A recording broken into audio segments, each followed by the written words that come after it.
Oi? Posso começar? Boa tarde a todos. Estamos hoje aqui na Evolucim com a professora palestrante Patrícia Martins de Oliveira. Vou apresentar para vocês a professora Patrícia. Ela é pedagoga, especialista em psicologia positiva e psicopedagogia. Trabalha em educação há mais de 20 anos, professora de Conscienciologia aqui na Evolucim. E hoje nós vamos conversar, debater sobre o livro Disciplina Positiva, que é esse livro aqui que ela nos trouxe para discutirmos aqui, a autora Jane Nelson.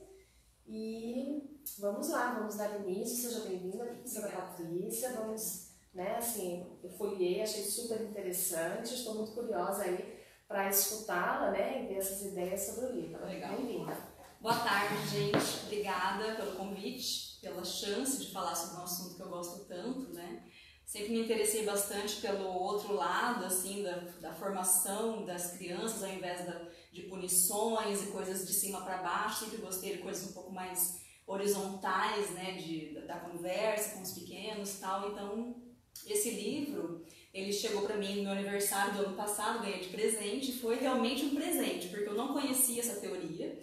E veio assim, eu falei, cara, que coisa sensacional, super casou com as coisas que eu penso e ampliou muito, a minha forma de ver como que a gente pode trabalhar com as crianças hoje, Século XXI, uma criança que é diferente da criança de antes, Inclusive, na chamada do debate de hoje, tem lá a pergunta, se você acha que as crianças de antigamente, eram mais educadas do que hoje, venha para esse debate, porque é sobre isso que a gente tem que falar agora, sobre a criança do século XXI, a criança que é informatizada, a criança que é instigada a perguntar, a questionar, a entender o porquê das coisas, Então, realmente, a gente está num momento diferente de educação, de escola, do processo professor-aluno, mas também da criança em casa, de como educar, como levar a formação dessa criança sem abafar, sem inibir e sem ao mesmo tempo ser permissivo, Então é um caminho do meio assim que não é simples de se encontrar. E fica à vontade aí. E eu agora tenho uma filha, Então esse assunto tá na minha cabeça assim o tempo todo. Ela tem só um aninho, mas ela já tem algumas coisas assim que eu preciso parar para pensar como que eu vou agir, para não me impactar negativamente e nem deixar fazer o que quiser. Então já é um desafio. Eu fico imaginando como vai ser daqui para frente, Acho que não vai ser tão simples como pareceu antes. Enfim, eu queria primeiro dar um panorama, de quem é a Jane. A Jane Nelson, ela é... Deixa eu ver se ela tá aqui. Não tem a fotinho dela aqui. Mas ela é uma grande especialista no assunto, Ela pegou a teoria que já existia, que era do Adler e do Draper, e transformou num livro com técnicas, É um livro, ela é americana, Americano gosta bastante de fazer essa coisa do passo a passo, Cada coisa... Eu particularmente acho que cada um tem que ter a sua abordagem, Tem que ter um norte, uma teoria que embasa, mas adequar a sua realidade na sua casa, O seu filho, a sua personalidade. Mas é um livro que vale bastante para entender como começar, e pegar essa coisa mais genérica mesmo da teoria que está por trás. Então a Jane, ela é doutora, em educação, em psicologia também, psicologia educacional na verdade, só que o que a habilita, como ela mesma fala na introdução do livro, a falar sobre esse assunto, é a criação dos 7 filhos dela. Então ela praticou bastante, Tentou o primeiro, foi isso que não dá certo, veio o segundo, foi tentando técnicas e viu que a disciplina positiva funciona realmente, que é uma coisa que exige muito mais presença dos pais, muito mais atenção, muito mais energia, mas é uma coisa que rende frutos para a vida, para a vida adulta, principalmente daquelas crianças. Então ela resolveu, já que após os 7 filhos, ela viu que era uma coisa realmente efetiva, escreveu o livro. E esse foi o primeiro, foi escrito em 81, e depois dele vieram outros 23 livros. Ela tem um total de, entre autoria e coautoria, 24 livros, todos na mesma temática. Então esse aqui fala de uma forma geral, mas tem também da disciplina positiva em sala de aula, com crianças com menos de 3 anos, de pais para filhos, para professores, enfim, tem toda uma gama de possibilidades para estudar esse tema de várias vários vieses diferentes, várias vertentes diferentes, né? Vou puxar agora um pouquinho então sobre a teoria que embasa, que são, né, os dois que eu citei, o Adler e o Drakers. Eles já falam sobre esse assunto há algum tempo, né? Os dois são vienenses, são psiquiatras vienenses. E o Drakers, ele vem depois do Adler. O Adler que começou tudo isso, né? Tipo, por que não respeitar as nossas crianças? Por que eu tenho que falar de cima para baixo? Como se ele não fosse um ser pensante, como se ele tivesse só que executar o que eu estou falando, né? Ele começa a trazer essa discussão do respeito para com as crianças, de você olhar e falar de igual para igual, não achar que a criança não vai te entender, porque as crianças percebem que você acha que ela não vai te entender, ela se sente... Eu realmente acho que eu não vou entender, porque ele está me dizendo isso, né? Uma mensagem que vem do adulto para a criança. Então ele já começa a falar sobre esse assunto de ser horizontal, de trabalhar com a igualdade, com o respeito. E o principal chavão, assim, digamos, o que aparece muito no livro é o respeito, é gentileza com firmeza.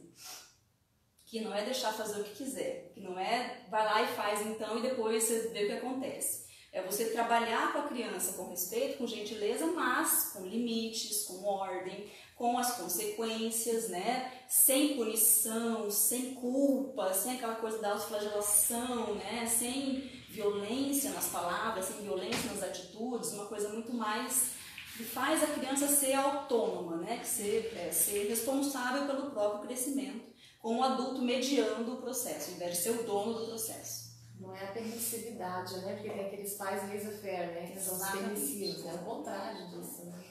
É o que a gente tem vivido hoje, né? Assim, as crianças de antigamente, elas eram abafadas. Os pais eram muito rígidos, a maior parte, né? A criança só executava o que os pais falavam, ou se rebelavam, ou iam para o outro extremo, né? E a criança não podia pensar, não tinha escolha, ela fazia. Por que eu tenho que fazer isso aqui? Porque eu estou mandando. Porque sim, então faça, não tem essa coisa de discussão e fazer entender, né? E aí a gente está hoje numa geração de pais que vieram dessa criação no outro extremo, né? Saíram da rigidez excessiva para pode fazer tudo então, tudo certo, eu vou criar meu filho de um jeito diferente, que é um avanço, mas aí passou um pouquinho, né? Oposto, né? Exatamente. Então agora é o caminho do meio, né? Que tem que ser encontrado. Você queria trabalhar, mas você falou uma coisa que eu fiquei pensando aqui, de repente tem a ver, ou você vai comentar depois. Se falou muito na mídia esses tempos da Kate e do William lá de Londres, deles começarem a tratar os filhos abaixando e olhando olho no olho. E isso, por alguma razão, começou a mídia a explorar, né? E é por aí, assim, tem essa perspectiva também de falar e abaixar e olho no olho, enfim. Sim, é aquela coisa da criança sentir que ela é respeitada, né? E se você chega para falar com uma criança de cima para baixo, assim, você já está numa posição que já é superior à da criança, pelo seu tamanho, né? Já é uma coisa que já deixa a criança assustada. Dependendo do tom de voz, a criança, né, ela já vai entrar numa coisa de negatividade. Eu não sou boa o suficiente, eu nunca vou conseguir acertar, ou não posso confiar nos adultos porque ele é assim comigo, ele é agressivo, enfim. Se você abaixa e fala numa linguagem tranquila de ser compreendida, sem gritos, não adianta você abaixar e falar com a criança, olha que a gente sair daqui eu vou te pegar, né? Dá na mesma de você falar de cima, porque o que você está passando é uma energia de controle, de posse daquela criança, né? Se você abaixar, falar num tom bacana, com respeito, com educação, olhando no olho, explicando o porquê das coisas, dando escolhas limitadas, que é a questão de não ser permissivo, né? Tipo, você pode fazer o que você quiser, não é? Você tem isso aqui de opção, você tem 4 opções, o que você prefere? Porque você é o adulto, você tem que meio que direcionar, você não pode deixar simplesmente o bel prazer da criança, né? Porque ela pode entender que ela só vai ser aceita quando alguém estiver deixando ela fazer o que ela quiser. Então ela vai levar esse padrão para a vida adulta, né? Depois ela vai abordar essa coisa de ser aceito ou não, enfim. Mas é basicamente isso, assim, na horizontal, com respeito, sem gritos, explicando o porquê das coisas, com reflexão. Né? Pode eu fazer uma interessante? Claro. Eu acho interessante esse respeitar que a criança, ela também é um ser pensante em desenvolvimento, mas não é um ser à parte, né? Até eu li, eu acho que foi do Roger, que ele coloca uma passagem muito interessante, que tem a ver com isso aí. Ele levou um pai levou uma filha para visitar um túmulo do amigo. E ele virou para a filha e falou assim, menina de 4 aninhos, aqui está o corpo do meu amigo. Tudo bem, ele visitou, fez tudo. Quando ele saiu, a menina de 4 anos falou assim, pai, e aonde foi enterrada a cabeça?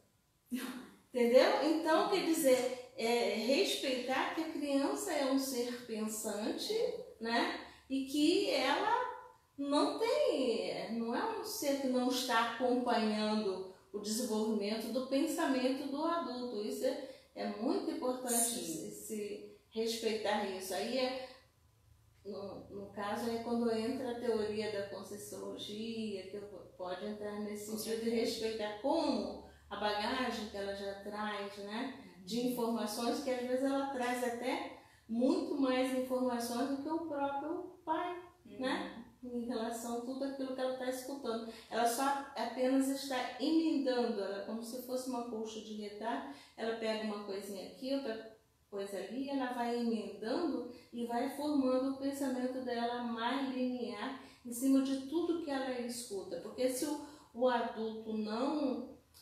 informa uma forma linear para ela fica com tudo entrecortado, né? É bem essa situação, né? A criança, ela está o tempo todo tirando conclusões, assim como os adultos, né? A gente está o tempo todo interpretando o mundo, as pessoas, os comportamentos. A criança, ela está formando ainda quem eu sou, né? O que eu estou fazendo aqui, e ela interpreta o mundo a partir dos adultos. Ela tem as próprias experiências, que às vezes não significam o que ela interpretou, mas em geral o comportamento do adulto dá mais ou menos o norte de como que ela vai ver o mundo, né? E se esse comportamento do adulto for negativo, for agressivo, for que não explica, não conversa, tipo, hoje se fala muito de conversar com bebês de menos de 1 ano, desde que nasceu você já começa a conversar com a criança, mas não era uma prática. Porque aquela criança não entende, ela não está ouvindo, ela não está atenta, só que ela está, e ela vai começar a te copiar assim que ela conseguir. Assim que ela tiver alguma maturidade fisiológica e cognitiva, ela vai começar a modelar, vai começar a fazer igual a você. Então, por que não? Estimular desde sempre. Conversar com aquele ser humano que está ali, aquele indivíduo, por menor que seja, por mais imaturo que seja, né, já dando alguma atenção, com o olho no olho, né, com palavras, eles já entendem, né, já fazem várias interpretações. E como você falou, né, a criança ela tá pensando, ela tá tirando a informação das coisas. Tirando conclusões, né? Exatamente. O corpo tá ali, cadê a cabeça? Ela fez alguma racionalização em cima daquilo, né? Isso é bem muito interessante. Quando eu li foi o Paul Roger, né, que me coloca essa passagem, né? Então eu achei assim, muito interessante lidar com a criança, você saber, né? Como você vai passar. Porque tem muitos pais que falam assim, não te interessa não, rapaz, eu estou fazendo isso aqui, depois você vai saber, né? Então ele quer saber naquela hora o que está se passando, que ele está ali olhando e participando, né? Não dá qualquer resposta achando que é o que você falou, né? Tá ali, tá processando tudo, né? Ou quem manda aqui sou eu sou seu pai, eu que mando em você. Você já incute na criança, depende da personalidade também. Algumas crianças vão falar, não, ok, você manda em mim, vão ser submissas. Não, você não manda em mim, vai fazer exatamente o contrário, né? Então, várias possibilidades que podem vir de um único comportamento do adulto sobre a criança, né? Então, em geral, essas respostas, elas vêm do adulto, elas já começam ali de alguma forma truncada, uma informação que chega meio torta, pronto, a criança volta com algum comportamento considerado não adequado, mas ninguém para olhar de onde está vindo, né? Onde começou isso? A criança, como se diz sempre, é só um sintoma.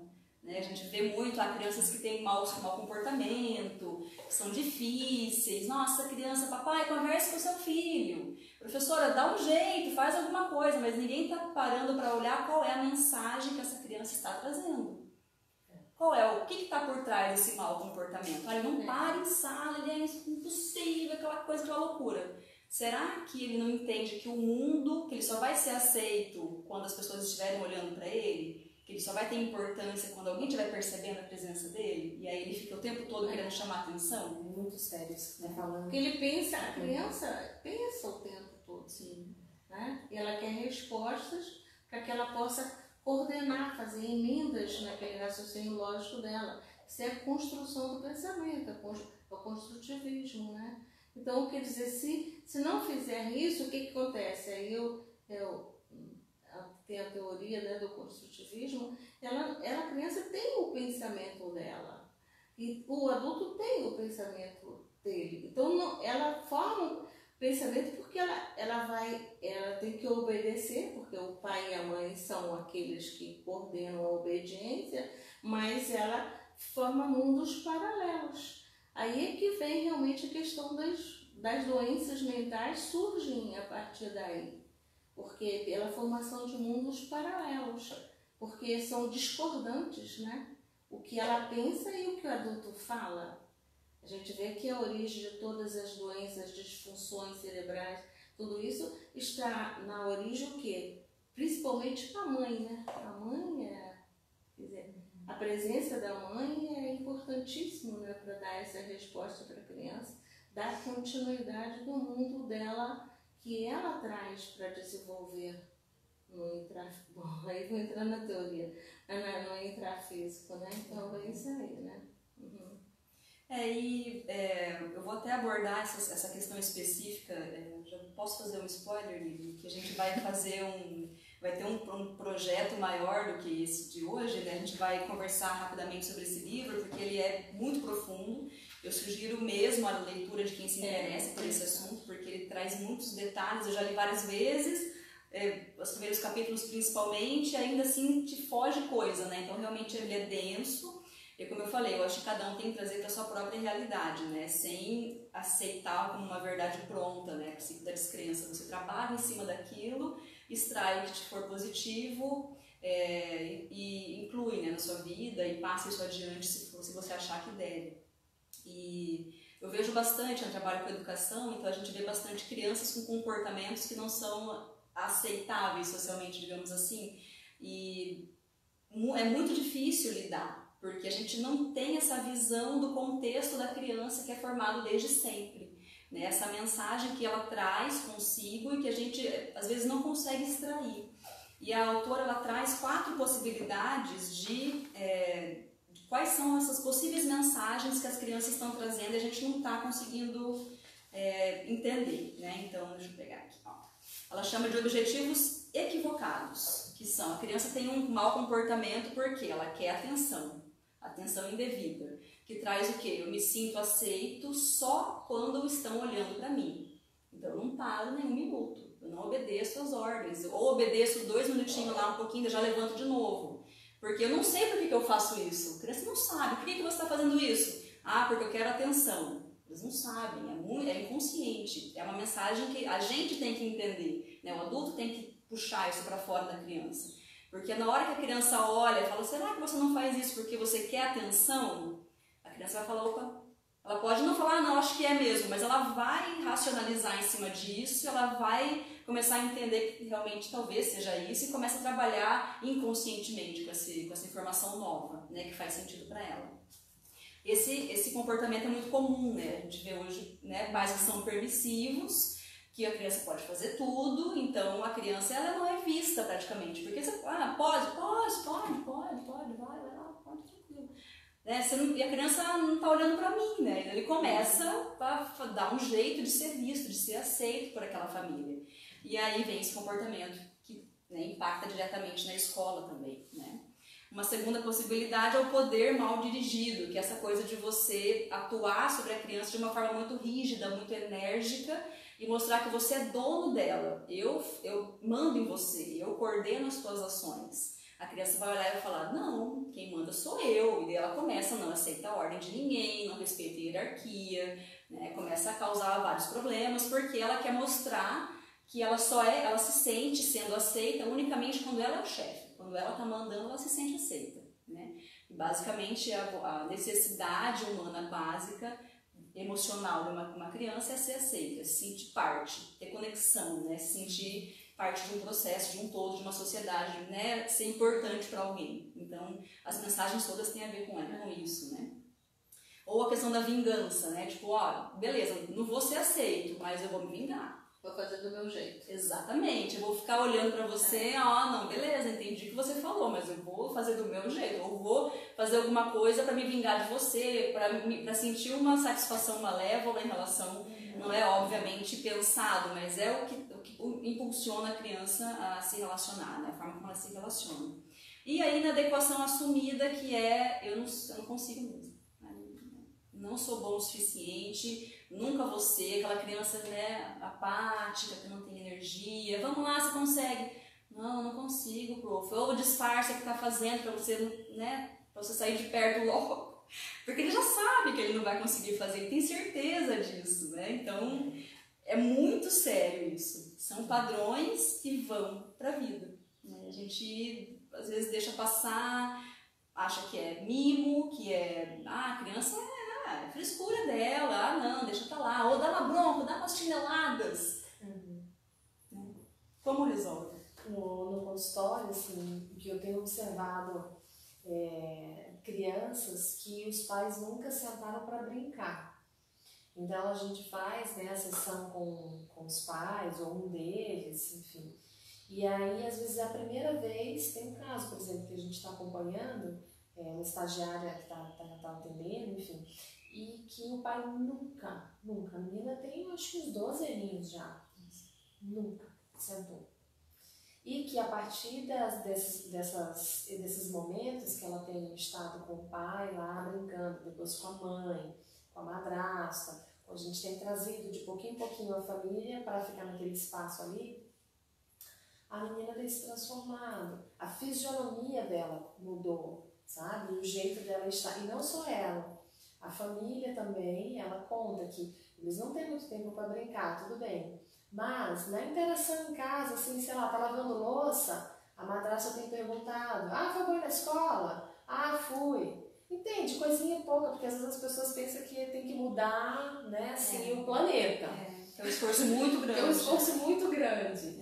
E a menininha, então, assim, é feliz, com um sorriso daqui até aqui, né, porque está recebendo uma atenção que antes não tinha. Né? Então, acho que é nessa linha, né, que você está trazendo. Você sentiu parte do processo. Né? Exatamente. Importante para ela tem que interagir, contribuir, né, e o produto final ser de ambos que estão, ou mais do que ambos, né, do grupo, né, do próprio grupo. Então, isso é muito importante. E isso de olhar para cada criança como única, né? Como um ser em construção de acordo com a personalidade que está ali, né? Pode ser que seja completamente diferente de você. É o respeito àquela consciência do jeito que ela veio. É você ajudar no desenvolvimento, no crescimento, na evolução, proporcionar meios, né? Dar tudo que ela precisa, mas respeitar, no caso da criança, ser completamente diferente de você. Você não pode esmagar, né? Porque isso acontece bastante, eu vejo lá pela minha experiência do dia a dia, da frustração de você criar na sua cabeça que aquela criança vai ser, nossa, ela vai puxar pra mim, ela vai ser assim, vai gostar de ler, ela vai gostar disso e daquilo, vai ser uma maravilha. Daí quando a criança vem, ela não quer nada disso, ela quer jogar bola, ela quer pintar, e você começa a se frustrar com a tua experiência como pai, como mãe. E é uma frustração sua, não tem a ver com a criança, então é uma expectativa que você criou em relação àquilo, né? E você abre mão, fala, eu não quero, não consigo sentir essa dor, eu não consigo nem olhar para isso, então eu vou me ausentar do processo. Isso acontece muito, né? Desculpa eu interromper, mas em relação até projeção da mãe, por exemplo, se nunca teve uma festa de aniversário, né? Aquele aniversário ela não consulta a criança se ela quer, de repente ela não quer uma festa, ela quer outra coisa, quer um passeio, né? Então, como a mãe não tem isso realizado dentro dela, ela se projeta na própria criança como a continuidade da sua autorrealização, né? Então, isso acontece muito com os pais, né? Entendeu? Tem uma pergunta aqui, Paty. Adriana Braga, como pode o professor ajudar no que toca à disciplina positiva em comunidades pobres, onde os pais formam família em situações precárias e eles mesmos não têm suporte cultural e educacional. Realidade, Jéssica. Nunca é simples, não existe uma fórmula assim, siga um passo a passo, né? Eu, primeira coisa, indico a leitura desse livro. Ela se volta bastante para pais e professores. Tem ali uma parte, alguns capítulos voltados para a sala de aula, né? Como lidar com crianças em sala de aula em situações específicas e complexas, digamos, né? Mas assim, primeira coisa eu acho que é entender que a criança ela é uma e os pais são outros, né? Você não tem que misturar os problemas. Então a criança ela vai olhar para o pai e vai falar, puxa, meu pai não acho que ele não me ama, então talvez exista algum afastamento do pai, mas é de separar isso, falar, veja, você é um ser único, né? Você, beleza, seu pai tem os problemas dele, foi criado assim, tem dificuldade de demonstrar afeto, tá com problema financeiro, tem um monte de coisas que passam na cabeça de um adulto que a criança interpreta como, ele não me ama. Então é trabalhar em cima disso, né? Que não tem a ver com a criança, que a criança ela tem toda uma vida pela frente, todas as chances possíveis, independente, né? Eu sei que as questões financeiras e de onde a criança vem, elas influenciam, impactam, né? Para onde a criança vai. Mas é trabalhar nesse comecinho, né? Dar possibilidades, que ele é dono da própria vida, que ele pode lidar com os próprios sentimentos, que ele consegue, né? E dar mecanismos e dar ferramentas para ele lidar com isso. Porque ele não é refém, né? Nós não somos reféns, nós somos autores, nós somos atuantes. Essa é a percepção que ela traz bastante, que eu acredito também muito, de tomar as rédeas, né? Houve uma frustração, tudo bem, eu consigo lidar com isso, né? Eu tenho responsabilidade sobre a minha vida, não sobre o que os outros fazem comigo, mas como eu respondo, como eu vou agir, como eu vou me sentir, né? E eu acho que começando por isso, essa coisa de como ela se sente em relação a ela mesma, entender que o pai é uma pessoa separada dela, né, que não é a mesma pessoa, enfim, as crianças às vezes confundem, que tem que seguir as expectativas dos pais, isso pode ser muito frustrante, muito difícil. E trabalhar que eles têm as rédeas, né, que eles podem ajudar os pais, eles podem dar afeto. O pai não consegue dar afeto, ele não me ama, será? Tenta você, se aproxima. Ah, mas ele não se abriu para mim, não conseguiu. Tudo bem, você fez a tua parte, né? De repente o que ele sente é muito mais profundo e você não consegue acessar, enfim. Mas eu acho que é dar ferramentas para a criança se ver como autora, né? Eu domino isso aqui, tudo bem, nem todos as ações sobre mim eu domino, mas o que eu faço, sim. Então eu consigo direcionar minha vida. Né? Paty, alguma... Tem mais uma pergunta só. Só para ajudar na educação de pais. Sou professora. Ah, que legal. Esse é um tema que eu gosto bastante também. Também sou professora. Eu agora também sou mãe, né? Então eu vejo que talvez se houvesse um curso ia ajudar bastante a como agir em situações específicas, porque uma coisa é você ser professora, outra coisa é você ser mãe, né? Você vê que para mim, né, realmente me faltava muita informação, muita experiência. E eu acho que o curso de pais, ele é algo que passou do tempo de começar a acontecer, assim. Eu acho que é uma coisa que deveria ser meio que padrão, sabe? Você planeja ter um filho, faça um curso, né? Já teve o filho, faça um novo módulo, né? Porque depois que nasce muda tudo, você espera uma coisa, enfim, acontecem outras coisas. Então eu acho que um curso de pais, assim, fica a dica, é bacana de se desenvolver, de se trabalhar, e a partir da visão do professor também, né? Porque os pais muitas vezes eles têm uma noção do filho e o filho na escola é diferente da noção que eles têm em casa. Então, de repente, uma coisa mais global, assim, eu acho que um curso geral para pais e professores, né? De repente, módulos separados, alguma coisa assim, fosse uma coisa bem interessante. Principalmente em comunidade carente, né? É muito interessante. Tenho uma experiência, né? Trabalhei no hospital, trabalhava junto com escolas, né, na redondeza do hospital, e pais que às vezes batiam nos filhos porque ele não conseguiu estudar, então queria que o filho estudasse. E o filho chegava na escola, não queria, estava pensando na surra que ele levou, e não na aula que a professora estava dando. Então eu comecei a fazer círculos de pais no hospital,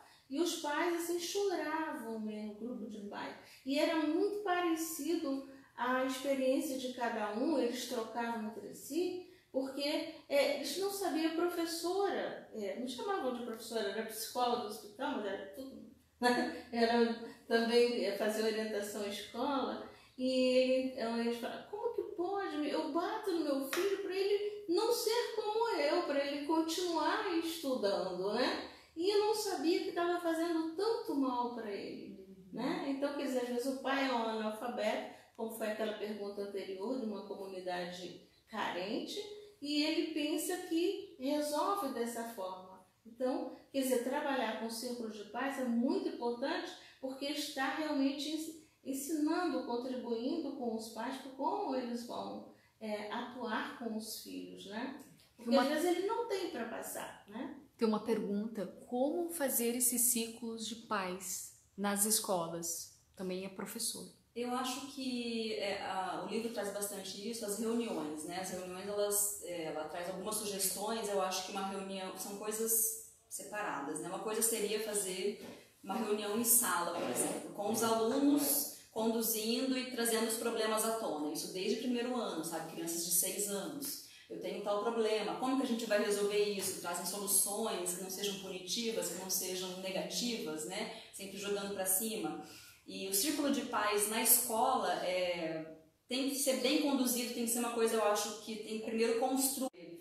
As pessoas não conhecem esse formato, conhecem só, você chega lá, a criança fez alguma coisa de errado. Você chama o pai e fala, pai, aconteceu isso. O pai fica, o que eu tenho que fazer? O que você acha? Pai, não, só, prof, me fala o que eu preciso fazer. Porque eles foram ensinados assim, né? Existe pouca reflexão sobre o assunto da disciplina, então eles ficam meio, o que eu tenho que fazer? Me fala, você que trabalha com educação, me ajuda, né? E não é isso, é construir junto. Então, de repente, começar um círculo de pais na escola, debatendo esse vocabulário. Começar, talvez, separar essas reuniões de pais por séries, né, para ir começar a conversar sobre os problemas da turma. Mas isso seria num processo muito mais avançado, depois que já houvesse uma massa, né, para falar, sem agressividade, sem, né, eu me sinto culpado porque meu filho fez isso, deu ataco, enfim. Então, é uma relação que tem que ser construída, assim, eu acho, aos poucos. Acho que você falou uma coisa bem importante, assim, né? Primeiro, um passo a passo, um processo, porque os pais, do que eu entendo que você está falando, eles precisam, num primeiro momento, independente de condição social ou financeira, porque isso é intraconsciencial, né? Isso é da consciência, é uma desconstrução de algo que foi construído. Então, dependendo até da idade, de geração, isso é uma coisa, enfim, se a gente colocar ainda à luz do paradigma consciencial, a gente vai falar até de outras, né, perspectivas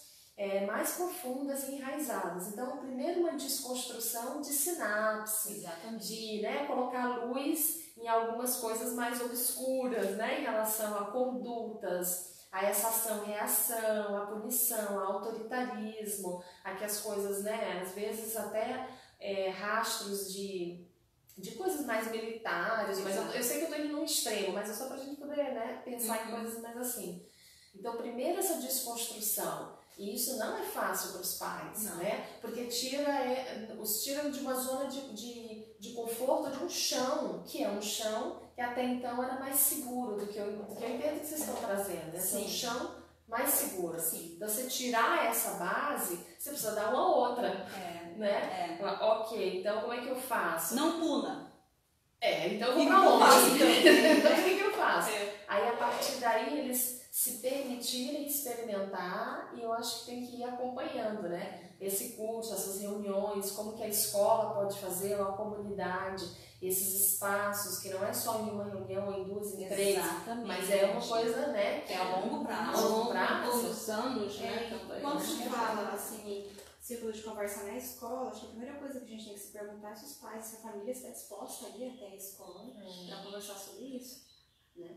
Porque é uma iniciativa que também tem que ser por parte da família, não pode ser uma obrigatoriedade da escola, né, também, se a gente for pensar dessa maneira. Não pode ser uma imposição da escola, vocês têm que vir. Sim. Né?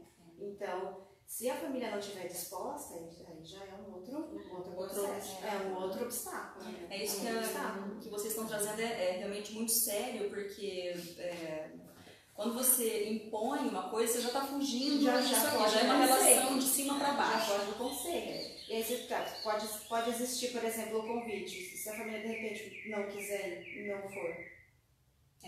E aí você vai criar uma resistência. Você vai criar uma conexão com pessoas que já têm abertura para isso, que em geral não são os pais das crianças que exigem mais atenção. Exatamente. Né? Então, cria né? Você fala sobre eles isso, acham reverbera. intrusão, né? Como que a professora, no caso da sala de aula, vai como entrar dentro da minha casa de tal nova? Exatamente. Sempre foi assim, É meu bem pai foi isso, assim né? comigo. Então é bem. Até Tem porque mais- punição. Ai, desculpa, gente. Tem mais uma pergunta da Adriana Braga. É possível fazer uma associação escola, posto médico, posto de saúde, deve ser, jurídico, psicológico, social?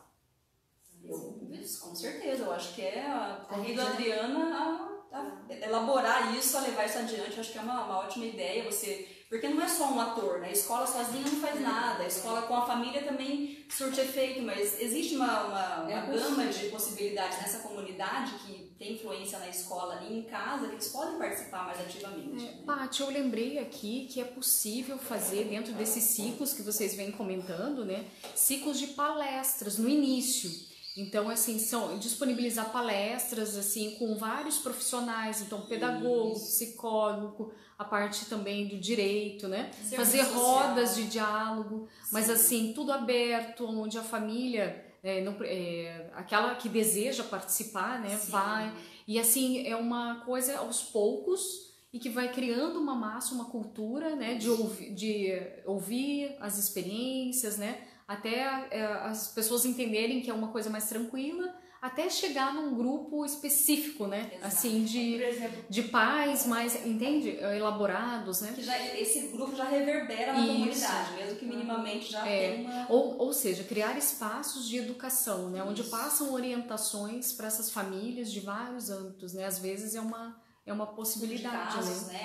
Aconteceu isso com meu filho, tentei isso, não deu certo, o que eu posso fazer? Né? Uma comunidade que te ajuda a resolver os A fazer problemas. isso. Sem julgamento, sem... Agora, a mesma Adriana Braga, ela está comentando assim, mesmo que a família não tiver disposta, é do que vocês estavam comentando, tá? Eu acho que foi, né, da Aline. Não estiver disposta, o que conta primeiro? Não seria o direito da criança?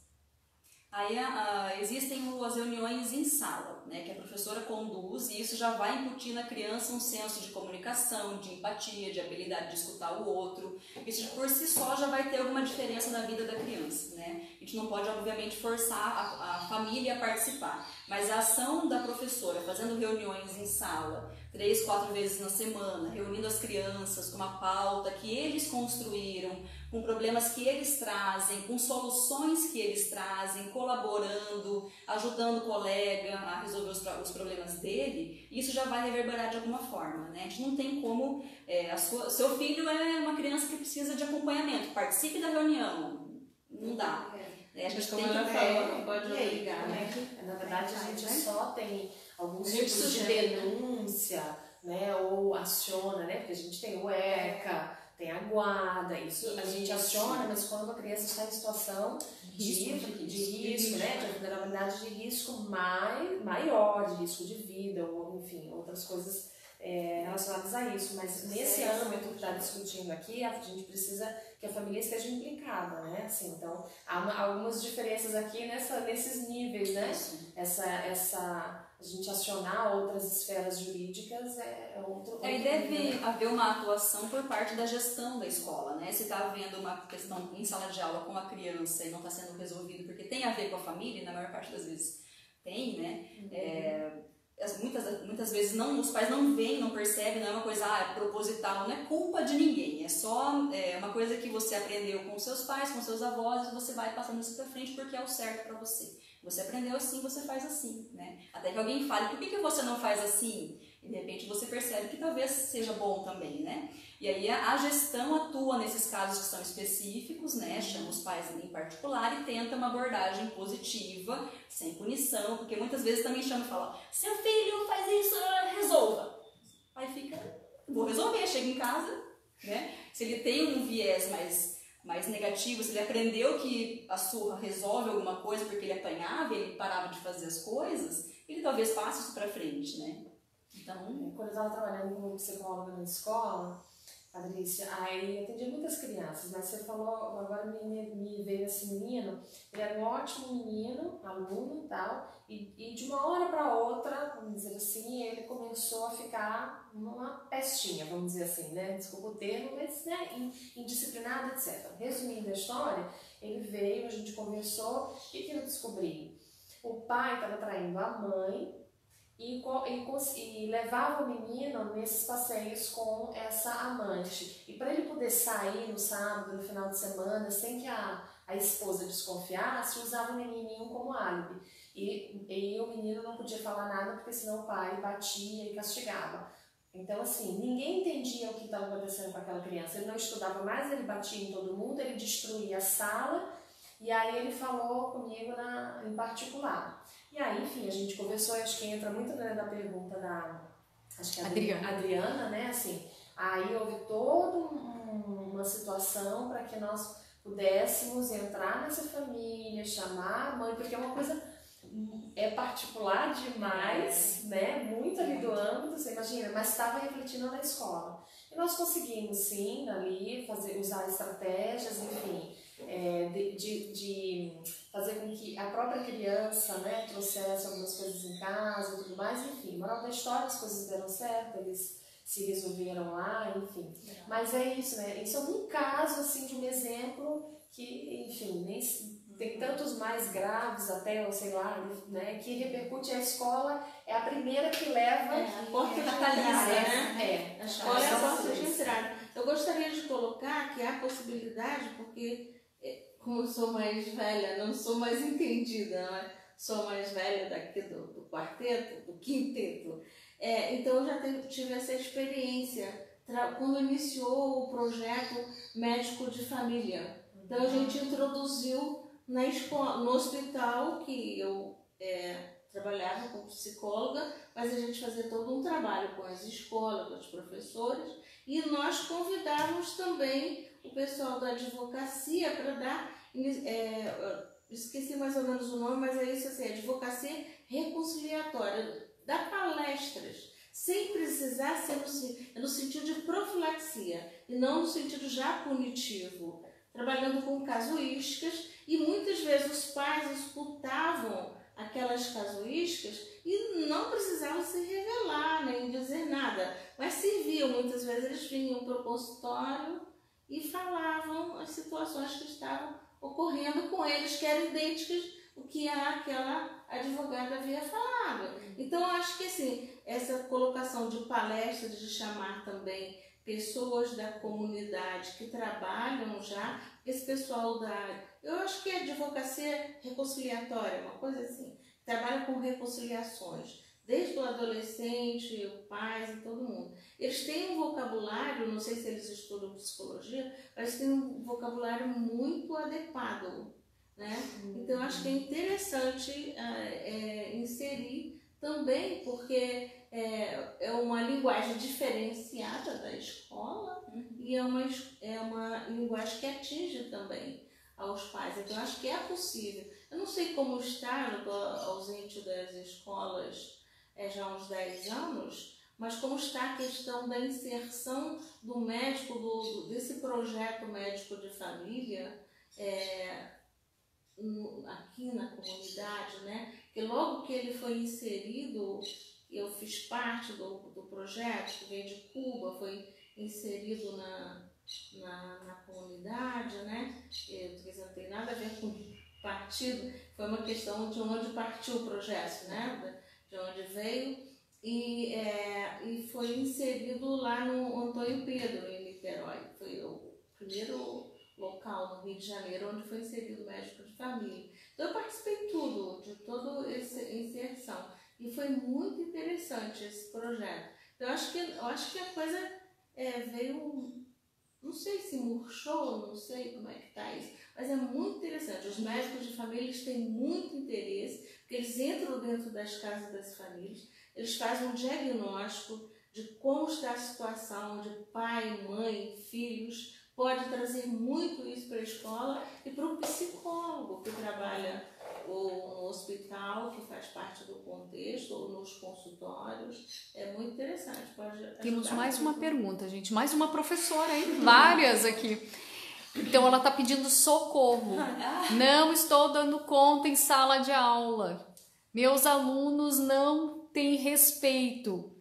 Perdi a autoridade, mesmo tendo muita experiência em sala de aula. Como eu faço? SOS. Precisaria de maiores detalhes, né? Se ela quiser bater um papo comigo depois, eu estou disponível, a gente pode trabalhar em cima das possibilidades que o livro traz, mas precisaria saber a faixa etária das crianças, quantos alunos em sala, né? Onde fica a escola, enfim, vários detalhes que influenciam no comportamento das crianças. Mas, assim, vale a pena também olhar para si, né? A Jane traz bastante essa coisa de qual é o seu estilo de ensino. Quem é você enquanto professora? Né? E aí vem lá de trás, você é filho único, você é filho mais velho ou você é filho mais novo? Isso influencia em quem você é, na forma como você lida com a vida, na forma como você vai trabalhar com a educação, né? Quando você vai dar uma aula, o teu padrão ele é mais criativo, ele é mais de segurar, você fala com as crianças de uma forma mais que elas entendem que você respeita, que você acredita na inteligência delas, ou para não causar bagunça, você só segura aqui, eu vejo que isso acontece bastante, para evitar que fuja do controle, você só segura aqui, conteúdo em cima do outro, a criança mal consegue respirar por medo do professor de perder o controle, né? Eu acho que são dois polos diferentes de estudo, em relação a si mesma, a própria, quem eu sou enquanto professor, eu sou uma profissional X, Y, eu gosto disso, eu acredito nessa teoria, né? E em relação ao grupo de crianças, que aí é individual, a gente tem que entender as crianças caso a caso. Essa criança, eu tenho certeza que deve ter uma criança, se pedisse um nome, ela me diria, o fulano de tal é o mais difícil. Aquele que desanda, né? E olhar para essa criança, quem é essa criança? Ela também, ela é filha única, ela é do meio, ela é mais velha. Qual é o padrão de atuação dela? Ela é vingativa, como colocou aqui? Ela quer atenção? Ou qual é a mensagem oculta que os comportamentos inadequados dela trazem, né? Então, são várias análises dentro dos detalhes de sala de aula que precisariam ser feitos. Agora, uma coisa que eu acredito que surta bastante efeito são as reuniões de classe, como a gente mencionou antes.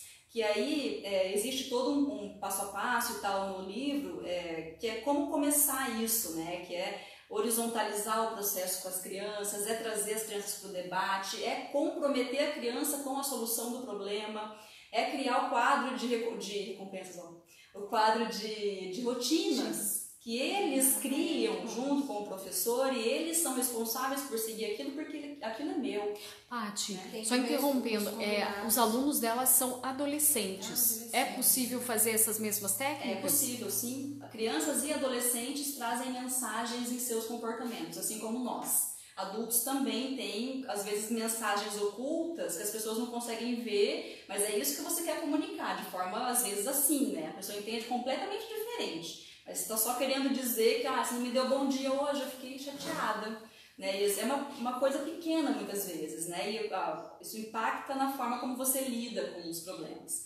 Então, crianças e adolescentes têm todo um contexto por trás, tem mensagens que vêm com isso, e entender os padrões de cada um deles. Eu focaria na peça X, naquela criança ou aquele adolescente que exige um pouco mais de atenção, que é aquela pessoa que canaliza ou que movimenta a turma. Em geral, é um ou dois, né? É difícil passar disso. E quando aquela criança ou aquele adolescente falta ou não está em sala, você percebe que a coisa caminha um pouco melhor. Então, ele deve ter um padrão de liderança e deve ter uma personalidade forte e uma mensagem que vem aí que a gente tem que identificar qual para aí sim atuar em cima disso, né?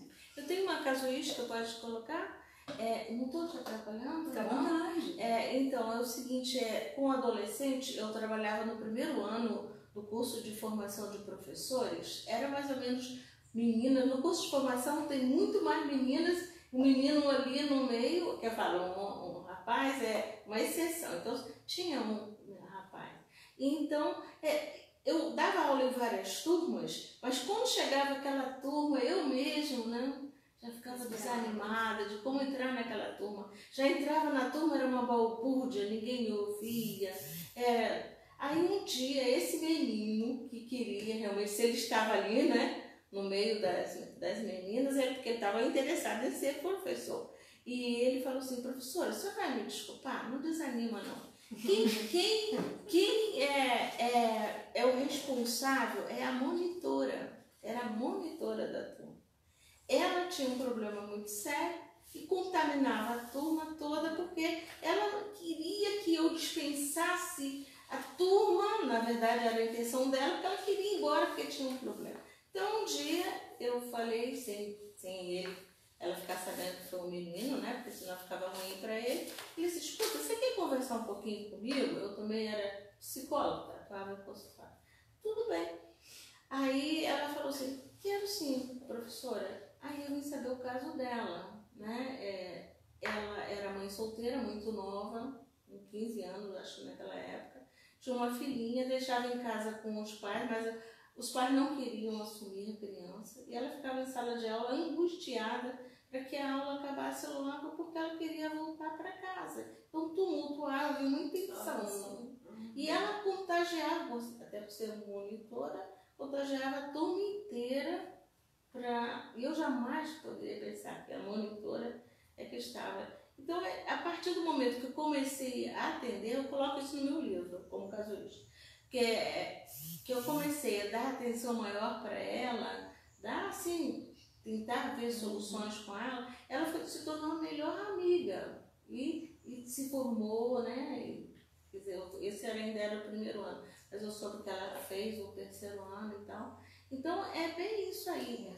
É aquela coisa assim, se você está fazendo um bolo, é a questão da receita. Se coloca mais um pouquinho de fermento, a turma inteira é um bolo. Né? A receita de um bolo. Um pouquinho mais de fermento vai estragar o bolo. Então, é bem isso aí, né? Tem que ver. Às vezes, todos ficam contagiados, porque é uma pessoa que exerce muita influência sobre a turma, né? E às vezes, se você, como você falou, vê a peça-chave, né? Quem é que está trazendo isso aí? Mas não é assim, eu quero saber, claro. não sei o que, vou fazer isso. Não, vai devagarinho. É como alimento. Usa a questão da pesquisa, o investigador, né? Vai consultando, vai chegando lá para chegar à peça principal. Né? E então, essa técnica que a Rosa trouxe agora, ela é uma das citadas pela Jane no livro, que é a atenção de qualidade, né? Que é o tempo especial. Você identifica que determinada criança tem um comportamento que chama atenção, seja porque ele mobiliza todo mundo negativamente, seja porque ele é muito calado, muito introspectivo. Você tira um tempo e fala, fulano, fica um pouquinho depois do intervalo, fica comigo. E aí você fica lá com a criança ou com o adolescente 10 minutos. Sem mencionar qualquer problema que ele tenha causado, só com ele. Isso seria o papel que o pai ou a mãe fariam, né?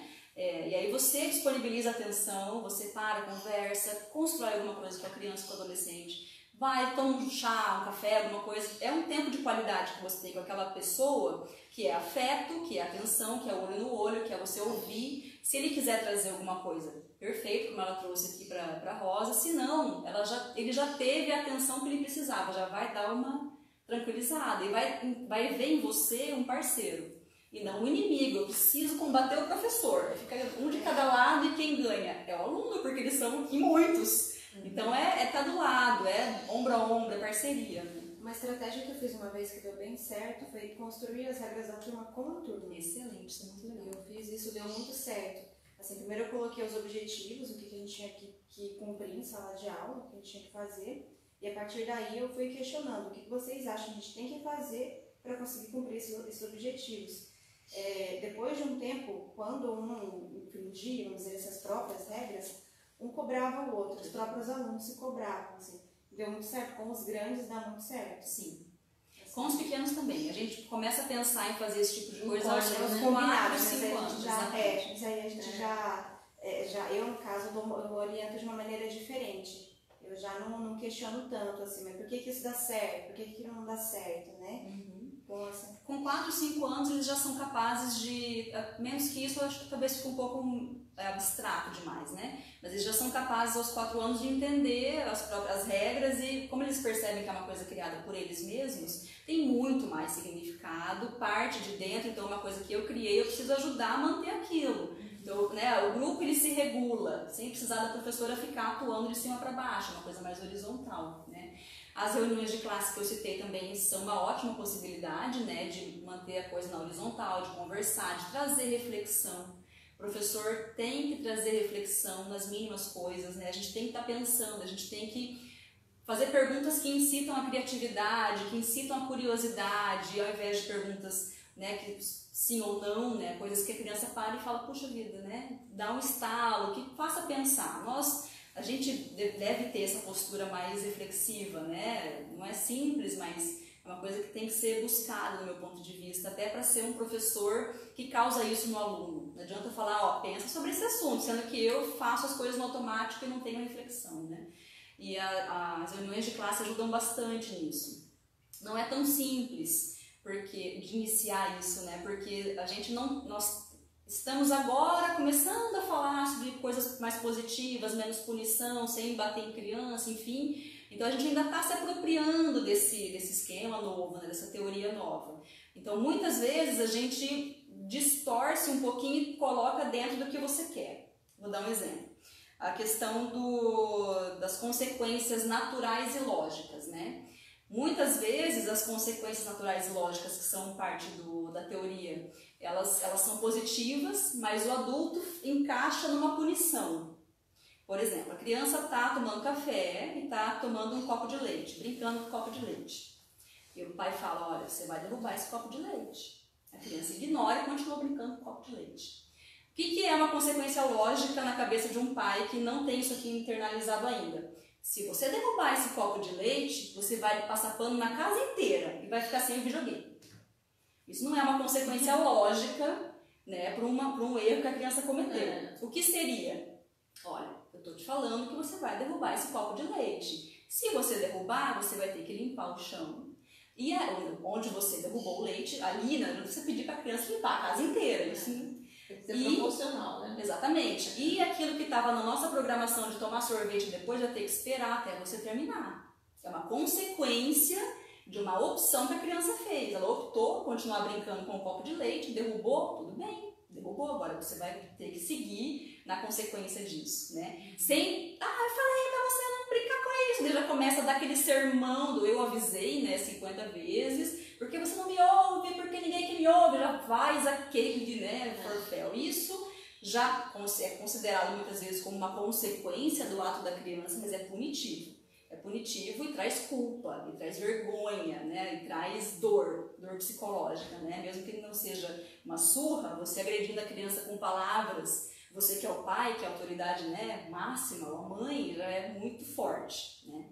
Então as reuniões elas são importantíssimas desde que com esse viés claro, sem, né, eu trago essa teoria porque eu acredito e isso vale, eu não preciso mudar muito, né, porque é difícil mudar, é difícil sair dos padrões, então eu trago isso para dentro do que eu quero e fica nisso, né, e exige mudança. Essa questão da disciplina leva muito à mentira, a falta de autenticidade, por exemplo, se o pai ou a professora não corrige adequadamente, proporcionalmente aquele erro, né, vai levar o aluno ou o filho a mentir, né? Porque ele se sente realmente que foi invadido, foi desproporcional o erro dele, né? A questão do erro e do acerto, né? E outra coisa também em relação à disciplina, eu me lembrei do meu netinho agora, recente, 2 aninhos, ele é muito interessante ao trabalhar essa intronização de conceitos, né? De autoconceitos. Por exemplo, eu estou reparando uma coisa nele que eu tenho que observar,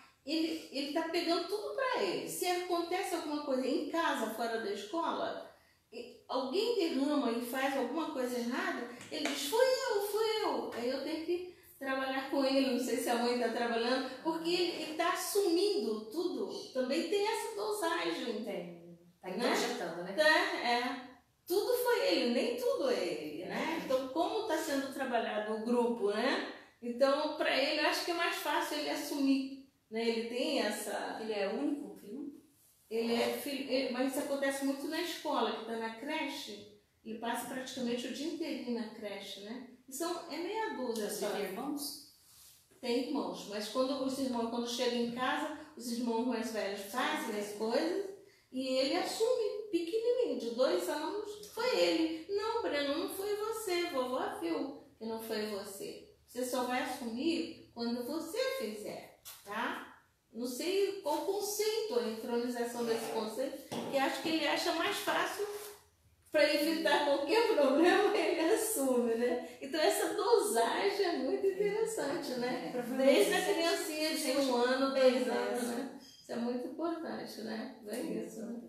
Começar a observar isso, ou a mentira, ou a não exposição, a não autenticidade, ou a assunção de muita culpa, né? O que está havendo aí? Né? Entendeu? Isso é muito importante, né? Às vezes pode existir um estímulo por, olha, não tem problema, desde que você fale que foi você e assume o que você faz, e aí talvez tenha entendido isso de uma maneira diferente. Não, eu tenho que falar que fui eu sempre. Sim, né? Pode ser isso. Em que momento que ele entendeu que essa era a dinâmica da vida, né? Isso é analisado e aprofundado. Isso, né? Agora, nessa reta final aqui, nossa, né, Patrícia, o que você pode passar aí? Enfim, eu sei que resumir não dá. Impossível, né? Mas, assim, considerações, né, importantes, e acho que fica um gostinho para todos nós. Falo por mim de quero mais, né? Então, super bacana, assim, e muita coisa, né? Vem, assim, na cabeça uma série de exemplos e coisas em casa, na escola, e, enfim, né? Para debater, imagino quem está assistindo também. Enfim, o que você tem aí, né? Numa breve conclusão, que não é bem conclusão. Bom, eu diria, se fosse para eu escolher uma palavra para definir o livro, seria respeito. Porque eu acho que a criança, ela entende, né? Quando você trata com respeito, ela vai devolver isso para você. Se ela se sente desrespeitada de alguma forma, ela vai devolver isso de alguma forma. Então, a gente tem que entender que isso parte sempre do adulto. O adulto cria, basicamente, os padrões na cabeça da criança de acordo com a personalidade dela, né? Então, aquela coisa de olhar com tranquilidade, com serenidade, não se abalar. Se você vem nervoso para uma conversa, já foi, a carga energética e emocional já chegou antes de você abrir a boca. Então, tá nervoso, tá bravo, a gente nem chegou a falar disso aqui. Dá um tempo, né, o tempo positivo, fica tranquilo, respira, vai conversar no outro dia e chega com assertividade. Uma teoria correlata a essa, eu acho que é a comunicação não violenta, né, que é você falar dos seus próprios sentimentos quando acontece alguma coisa, não acusar, falar, você fez isso, eu me sinto assim quando você faz isso. A gente pode fazer diferente? Mesmo com crianças, por que não? Né? A gente fala muito, não, isso aí é entre adultos. Não, a criança já entende que você está dando autoridade a ela em algum nível, está respeitando a opinião dela e ela pode se colocar, ela pode refletir e que você está junto com ela, que você a ama. O amor incondicional em qualquer situação. Porque muitos se sentem falhos e ficam correndo atrás de aprovação, porque iniciam com esses padrões negativos, que são aqueles que querem satisfazer todo mundo o tempo todo, ou tem que ser os melhores o tempo todo, porque sente que não são bons o suficiente, porque o amor não é incondicional, né? Ele sente que não é incondicional dos pais, apesar de ser. Então a criança não entende como sendo. Então transmita esse amor, faça com que a criança se sinta amada, mesmo errando, esteja junto, ajude a resolver os problemas na horizontalidade, sem agressividade nas palavras, sem agressividade no toque, também isso é bem importante, e estudar e ler sobre o assunto e estar aberto a mudanças, né? A gente tem que abrir mão do controle de que nós somos adultos, a gente possui o conhecimento aqui na mão, a criança é só uma criança, eu que vou dar tudo para ela, né? Abre mão do controle, deixa rolar, professor também. Nós não somos detentores do conhecimento. A criança muitas vezes traz muitas coisas para a sala de aula que a gente não para ouvir e que são ricas, que são importantes, né? Deixar uma coisa mais sem pretensão de ter que ensinar alguma coisa para alguém, uma coisa mais leve, mais tranquila.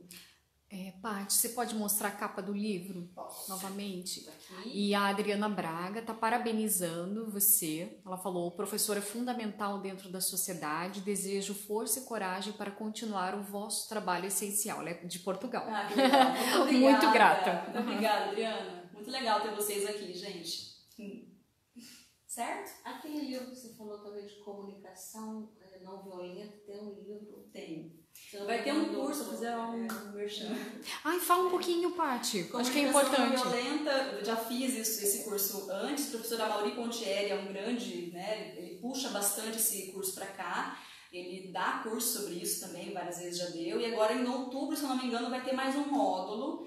Vai ser o módulo 1, com o Yuri e a Sandra, que são os propositores da ideia aqui no Brasil. Eles viajam o mundo inteiro dando esse curso. Eles estarão aqui em outubro para ter mais um módulo para quem tem interesse. Eu acho que tem muito a ver com isso, assim, que é primeiro de se entender, de se encaixar, de saber quais são os seus próprios padrões que vêm de infância, para aí sim, né, você começar a conseguir se comunicar com qualidade com pessoas, né, de uma forma geral, crianças, adultos, seja quem quer que seja.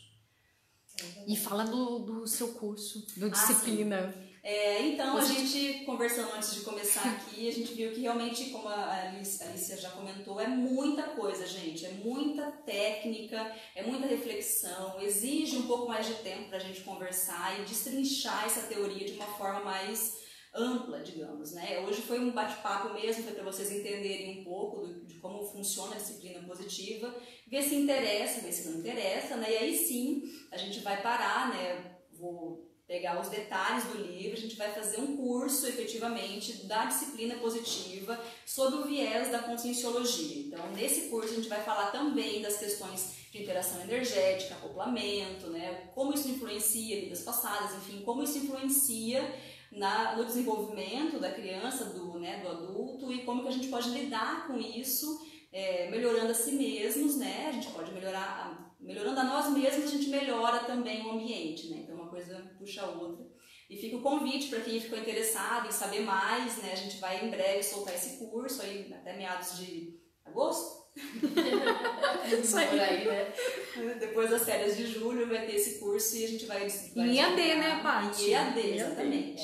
Eu tô reforçando que tem muita gente de fora, tá, gente? Tem muita gente de Portugal. Não precisa. Então, Eu fiquei pensando, né, que assim, é uma temática, lógico que diz respeito a todos, até quem é pai e mãe, quem não é, né, professores, educadores, psicólogos, enfim, de maneira geral, e permissivistas, não permissivistas, porque mesmo os intermissivistas, eles vêm, mas se a gente também não dá um ambiente, não tem como, né, dar essa base, como é que aquilo, né, às vezes dificulta, não é que desenvolve, mas às vezes dificulta, até isso a gente precisa refletir como que ajuda, como que, enfim. Então, assim, é um universo, né, muito grande, muito bacana, assim, obrigada mesmo por trazer o livro, por participar, trazer essas ideias, né, a Rosa Aline, é o pessoal que está online também, né, e acho que é isso, alguma coisa Perfeito. mais? Não, eu agradeço muito a presença de todos, quem esteve online aí pelo tempo.